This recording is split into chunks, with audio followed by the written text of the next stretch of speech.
Ka-Express, may matinding good news para sa Gilas Pilipinas dahil official nang inanunsyo ang final 18-man pool para sa laban kontra Guam.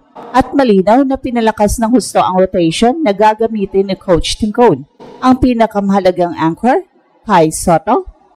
Pero pareho sila ni Carl Tamayo na magkakaroon muna ng break para sa kanilang recovery at personal commitments. Kahit ganito ang sitwasyon, hindi humina ang ating national team dahil sobra ang depth na binuo at maraming bagong mukha ang pumasok para punan ang mga posisyon na kailangan sa dalawang laro. Sa tournament overview, ang laban kontra Guam ay magiging unang pagsubok ng bagong pool sa opening window ng qualifiers. Dito masusubukan kung gaano kabilis makakabuo ng chemistry ang mga veterans at young talents na pinagsama sa listahan.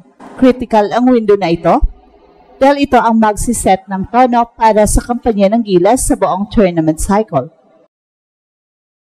Malaki ang halaga ng bawat laro, lalo na ngayong maraming team sa Asia ang nagpalakas at nag-rebuild, kaya importante ang tamang simula. Sa player pool update, halos buo ang Gilas core na pinaghawakan ng coaching staff. May veterans na kayang magdala ng leadership, may wings na kayang magbigay ng athletic defense, at may guards na handang mag-facilitate ng mas mabilis na sistema. Marami ring bagong pangalan na sinama para tingnan kung sino ang pwedeng umangat sa Final 12 at ito ang dahilan kung bakit exciting ang listahang ito. Hindi lamang puro established players, kundi may mix ng proven talent at rising prospect na handang magpakitang gilas para sa bansa. Ang status naman ni Kai Sotto at Carl Tamayo parehong nasa pool pero hindi muna isasalang sa Guam Games.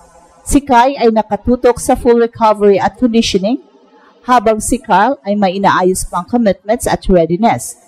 Well, hindi ito bad news dahil pareho silang nakapaloob pa rin sa long-term plans at ang break na ito ay para masigurong healthy at game-ready sila para sa mga susunod na windows. Sa strategic implications, malinaw na ang binubuong Gilas ay mas mabilis, mas versatile at mas handa sa modern FIBA spacing.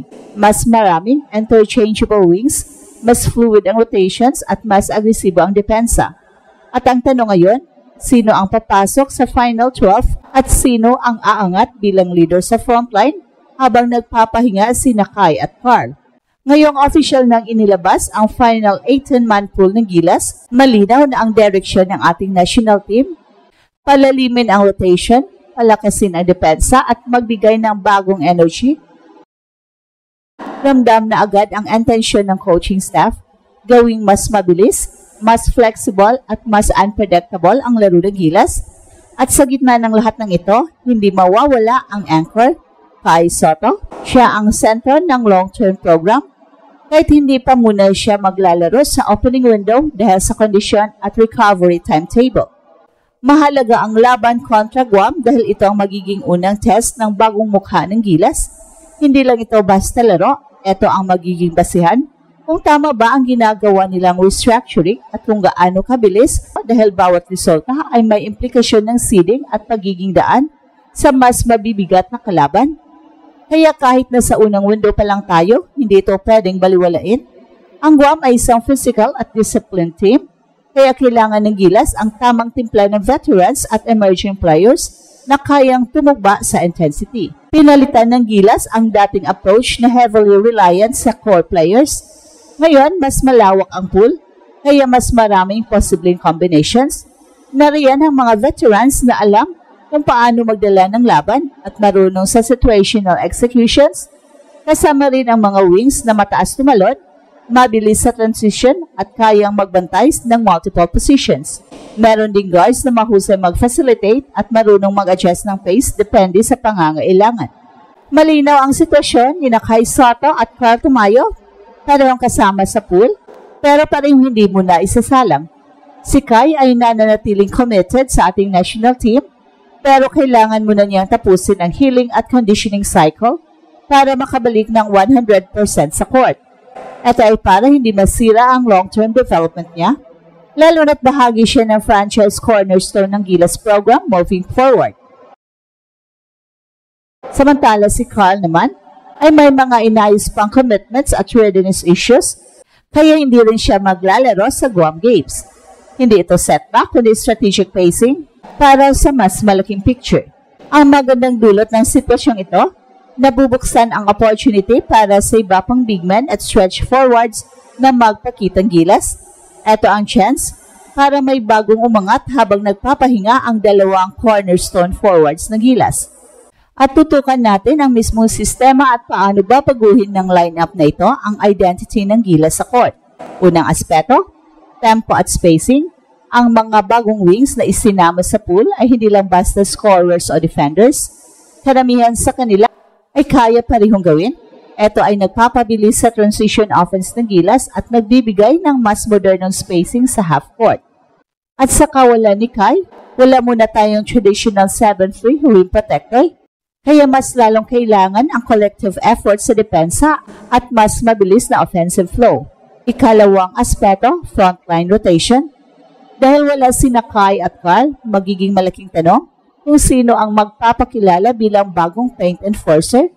Pero dito nagiging interesting ang 18-man pool. May veterans na kayang bumangga at magbigay ng physicality sa ilalim. Meron ring mobile forwards na kayang umangkop sa modern FIBA matchups kung saan dapat marunong sumabay sa pick and roll at mag-cover ng shooter sa corners. Ito ang eksaktong dahilan kung bakit pinalawak ang pool para matest kung sino ang pinaka-fit sa Guam, isang team na kilalang mas compact at physical na laro. Ikatlong aspeto, backcourt leadership. Sa bawat FIBA window, malinaw ang mga guards ang nagdidikta ng identity ng gilas. Sa pool ngayon, may tamang kombinasyon ng playmakers, scorers at defensive-minded guards. Ito ang magbibigay kay coach team ng flexibility na magpalit ng pace depende sa sitwasyon ng laro. Kung kailangan ng stability, may veterans. Kung kailangan ng mabilis na run, may athletic guards na handang tumakbo at mag-pressure. Ikaapat na aspeto, strategic depth. Hindi lang ito basta more players, more choices. Ito ay tungkol sa pagbuo ng identity ng bawat window at pagpapalakas ng chemistry sa long-term program.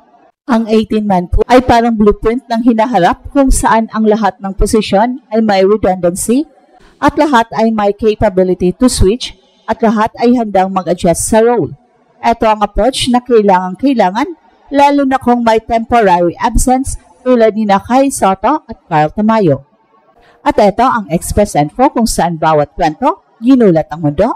Don't forget to like and subscribe.